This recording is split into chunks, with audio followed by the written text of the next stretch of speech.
Hari ini 6 Ramadan 2025. Kita berada di Masjid Denai Alam. Kita menuju ke lobi utama.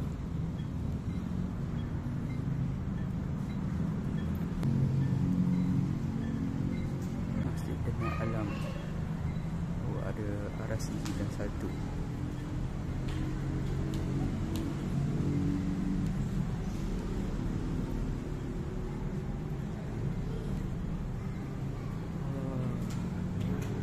Dia punya dataran dia betul-betul bersebelahan dengan jalan utama. Dia punya dataran lapang dan sangat luas. Makan untuk buka puasa.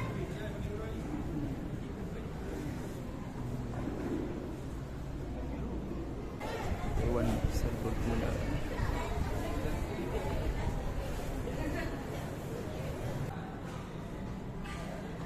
Memang sangat luas masjid ni.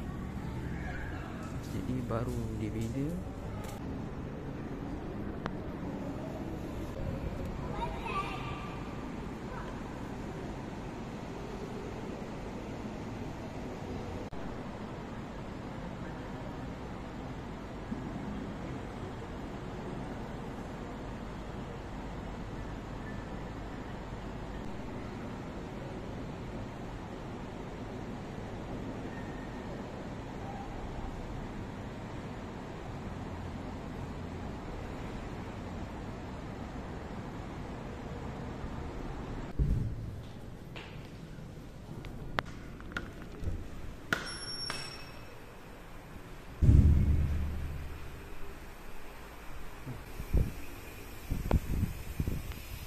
Bilik wuduk Muslimin.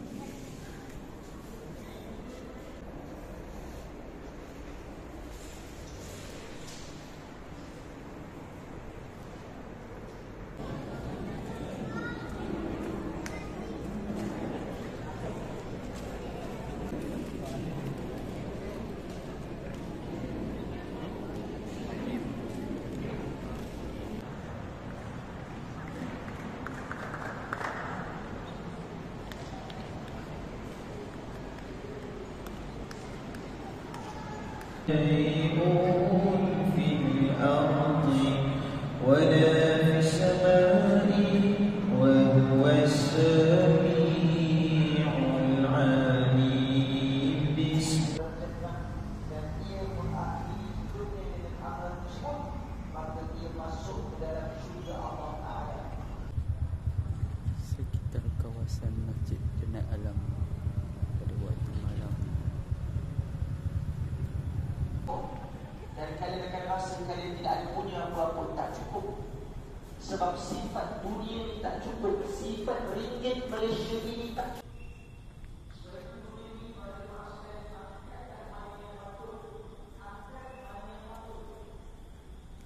Kalau rezeki kita melimpah ruah, itu pertama bukan sebab marketing bagus. Itu sebab Allah yang bukakan untuk kita. Itu kalau rezeki kita yang dimuliakan oleh Allah Subhanahu Wa Taala, yang teramal di dunia dan pada akhirnya apa yang sedang terdapat itu semua yang Besarnya masjid ni siap ada parking basement lagi. Sangat luas kawasan masjid ni.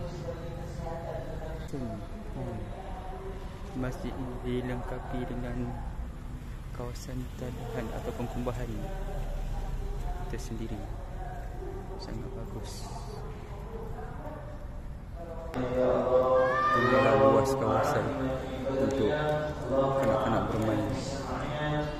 Sangat luas.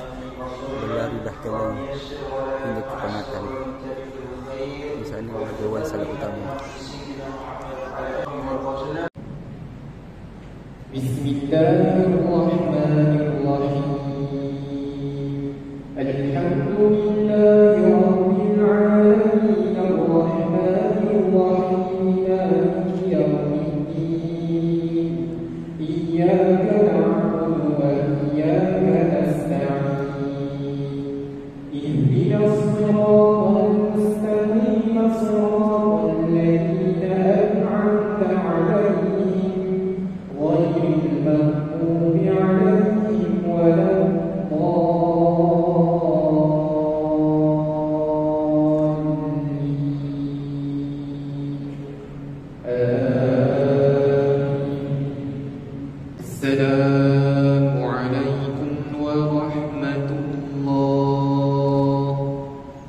السلام عليكم ورحمة الله. اللهم صل على محمد. اللهم صل على